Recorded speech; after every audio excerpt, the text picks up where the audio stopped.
Welcome back to the Deep Dive, and welcome back to the Business Book Club. We're here to, well, uncover those truly game-changing books in the business world. And today, we're tackling a real heavyweight. Absolutely. We are diving into a classic that honestly revolutionized how people think about selling, especially bigger deals. It's Spin Selling by Neil Rackham. And this isn't just, one person's opinion. It's built on this massive research project, apparently the largest ever done on selling skills. Over 35,000 sales calls analyzed. 35,000, that's a lot of data. It really is.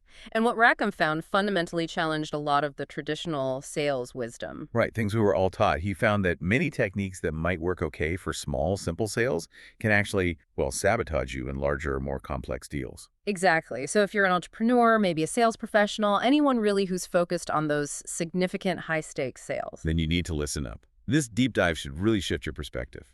Okay, so let's unpack that traditional stuff first. Things like always be closing or, having slick answers for every single objection. Yeah, the classics. But Rackham's research, looking at all those calls across different countries, different leading companies, it showed that these methods often just fall flat, or worse, actively harm your chances when the sale is big. Well, the core issue is this distinction the research highlighted. Most traditional selling tactics were developed for simple, low-value, often one-time sales. Think buying something quickly in a shop. Low risk, quick decision. Precisely. But a major sale, that's a different beast entirely. You've got significant money involved. Usually multiple people need to agree. A much longer sales cycle, too. Right, and there's an ongoing relationship at stake. The psychological risk for the customer is just way higher. So what works for a small transaction just doesn't translate. And you mentioned data showing spin training actually boosted sales. Yeah, Huthwaite, Rackham's company, found that salespeople trained in the SPUN method saw, on average, a 17% increase in sales volume compared to untrained groups. That's pretty significant. Okay, so if the old ways are out for big deals, what should we be doing instead? Rackham points to one specific stage as being absolutely critical. He does. It's the investigating stage. But it's not just about asking any questions. It's about asking the right questions and, crucially, in the right sequence. And that's where SPEN comes in, the acronym itself. Exactly. It's the framework for how successful sellers uncover customer needs effectively in these complex situations. So let's break down the acronym, SPIN. What's the S? S stands for situation questions. These are the basics: gathering facts, background info, things like what system are you using now or how many people are on that team. Just getting the lay of the land. Right. They're necessary, but the research showed successful sellers use them sparingly. Ask too many and you just bore the customer or maybe even make them feel interrogated. Okay, makes sense. Be targeted. What's next? P is for problem questions. Now you start exploring difficulties, dissatisfactions, problems the customer might be facing. So, moving beyond facts to actual issues. Yes. You're looking for what Rackham calls implied needs. These are like the initial hints of a problem, maybe asking, are you running into reliability issues with that equipment? Or how satisfied are you with your current production speed? Implied needs. So the customer might be aware of an issue, but maybe not the full extent of it. Exactly. And in small sales, sometimes just uncovering that implied need is enough. The cost is low, so fixing a small irritation seems worthwhile. But for major sales, that's usually not enough on its own. Which brings us to I. Ah, yes, I for implication questions. This is where, honestly, the SPEN model really shows its power, especially for bigger deals. How so? What do implication questions do? They take that problem, that implied need you just uncovered, and explore its consequences, its effects, its implications. So you're digging deeper into the impact of the problem. Precisely. You're building up the seriousness, making the problem feel bigger, more urgent in the customer's mind. So if they mention reliability issues, You might ask, what effect does that downtime have on your team's overall productivity? Or how often does that reliability issue cause you to miss deadlines? You're connecting the dots for them. Connecting it to broader business pain, the kind decision makers care about. You got it. It's the language they understand. It transforms a technical issue into a bottom-line business problem. Okay, situation, problem, implication. Right. What's the final step? N stands for Need-Payoff questions. And these are fascinating because they flip the script a bit. How do you mean? Instead of you telling the customer how great your solution is, need-payoff questions get the customer to tell you the benefits. Ah, so you're leading them to articulate the value themselves. Exactly. You'd ask something like, so if we could reduce that wastage by, say, 15%, how would that help you? Or would it be useful if you could speed up that process? That sounds incredibly powerful. People believe what they say themselves much more readily. Absolutely. And it has another benefit. It kind of rehearses them. It gets them thinking about how they justify this internally to their colleagues. They start building the case for you. Wow. The research showed top performers use these way more often, didn't it? More than 10 times as many need-payoff questions compared to average performers. It's a huge differentiator. This whole sequence, S-P-I-N, it feels like it fundamentally changes how you then talk about your actual product or service. It absolutely does. It completely reframes how we should think about presenting our solution, or what Rackham calls demonstrating capability.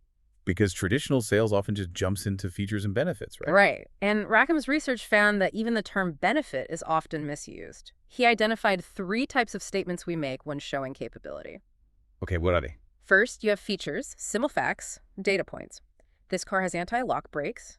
It has 512K of storage. Just the specs. Exactly. And in large sales, features are pretty weak. They're often neutral, maybe even slightly negative if you just list a bunch, because it can make the customer more price sensitive. Okay, so listing features isn't the way. What about what we usually call benefits? That's what Rackham calls advantages.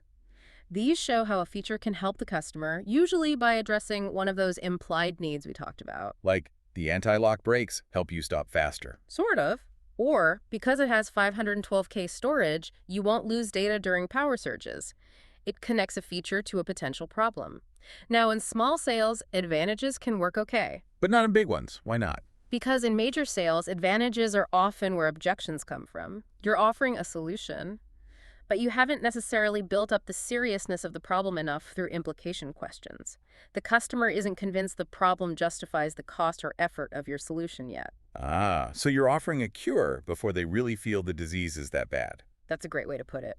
Which leads to the third most powerful type, benefits. Rackham's true benefits. Okay, what defines a true benefit in this Ben world? A true benefit shows how your solution meets an explicit need that the customer has already stated. An explicit need. That's different from an implied need. Yes. An implied need is just a problem or dissatisfaction. An explicit need is a clear statement of want or desire, usually emerging after you've explored the implications and they see the need for change, like, we need to reduce our downtime, or we must improve our processing speed. So after they say something like, we need a faster system, Then you can deliver a true benefit. Well, our system is specifically designed for high speed, which directly addresses your need for faster processing. and because they've already stated the need, It resonates. It leads to approval, support. You're not pushing a solution, you're satisfying a declared need. That's incredibly effective. this really changes the perspective on objections too, doesn't it? That old idea that objections are buying signals. It completely flips it. The research was stark on this. The more objections a salesperson gets, the less likely they are to succeed in that call. Wow. So objections are actually bad news, not opportunities in disguise. Pretty much. They're barriers. The goal isn't just handling objections, it's objection prevention. And how do you prevent them? Based on Spemman. Mostly, objections arise when sellers present those advantages solutions to implied needs too early, before the need feels explicit and urgent to the buyer. So by doing a better job with implication and need-payoff questions, building that value first. You naturally reduce the reasons for objections to even come up. You're treating the cause, not just reacting to the symptom. Makes total sense. Hmm. Okay, this also seems to completely undermine the whole always be closing philosophy. It really does. I mean, how do you actually secure the business without using those sometimes manipulative closing techniques? Like the assumptive close. So should we deliver it Tuesday or Wednesday? Exactly, or the standing room only close. This price is only good until Friday. Rackham's research showed those are really ineffective in major sales. Sophisticated buyers see right through them. And it can damage the relationship. Definitely. It can feel high pressure, even tricky. It kills trust. So if you're not closing in the traditional sense, what's the goal at the end of a major sales call? What are you trying to achieve? It's not always about getting the final order right then and there, unlike in smaller sales. In major sales, the goal is usually to obtain an advance. An advance. What's that? An advance is a specific action agreed upon by the customer that moves the sale forward. It's concrete, measurable. Like scheduling the next meeting or agreeing to a demo. Exactly. Or getting access to talk to a higher-level decision maker. Or agreeing to run a pilot or a trial. These are steps that show real progress. And what you want to avoid is a continuation. Right. A continuation is where the meeting ends, maybe pleasantly, maybe the customer says, "That was interesting, let me think about it." But there's no commitment to a specific next action. The polite brush off. Often, yes. It feels positive, but the sale hasn't actually moved forward. Successful sellers actively avoid continuations and aim for advances. So how do you consistently get those advances? What did the research show works best? It boiled down to 4 pretty straightforward actions that successful salespeople tend to take. Okay, let's hear them. First, simply give attention to investigating and demonstrating capability. Basically, do a really good job with your spend questions. Build strong, explicit needs before you talk solution. If they're convinced they need it, they'll often drive the next steps themselves. So step 1 is just doing the core spin process well. Pretty much. Huh. Second, check that key concerns are covered. Before proposing a next step, proactively ask something like, "Is there anything else you'd like me to cover?" Or, "Do you have any remaining questions about this?" Why is that important? It brings out any lingering doubts as simple questions, rather than letting them fester and turn into objections later. It's preemptive. Smart. Okay, number 3. Summarize the benefits. Especially in a long meeting, it's easy to lose track. Briefly recap the key points, focusing on the benefits the customer acknowledged or stated themselves, linking back to their explicit needs. It reinforces the value right before you ask for commitment. Reinforce the why. And the last one. Propose a commitment. Notice the word propose, not demand or ask. You suggest the most logical, realistic next step based on where you are in the process. So not necessarily asking for the final signature, but maybe the next logical advance. Exactly. It should be the highest realistic commitment they can give at that point. Maybe it's, based on our discussion of your team's challenges, would it make sense to schedule time next week to demo this for your operations manager? It feels much more collaborative. It is. As Rackham puts it, the goal isn't to close the sale, but to open a relationship. That shift in mindset is key. This has been incredibly insightful, especially, I think, for entrepreneurs who are maybe moving from smaller sales to trying to land those bigger, more crucial deals. What are some really actionable takeaways for them? How can they start putting Spoon into practice? Well, Rackham actually provides some really practical advice on learning these skills. He calls them the 4 golden rules for learning skills. Very useful for anyone, but especially entrepreneurs who might be wearing many hats. Okay, golden rules. Let's have them. Rule number 1, practice only one behavior at a time.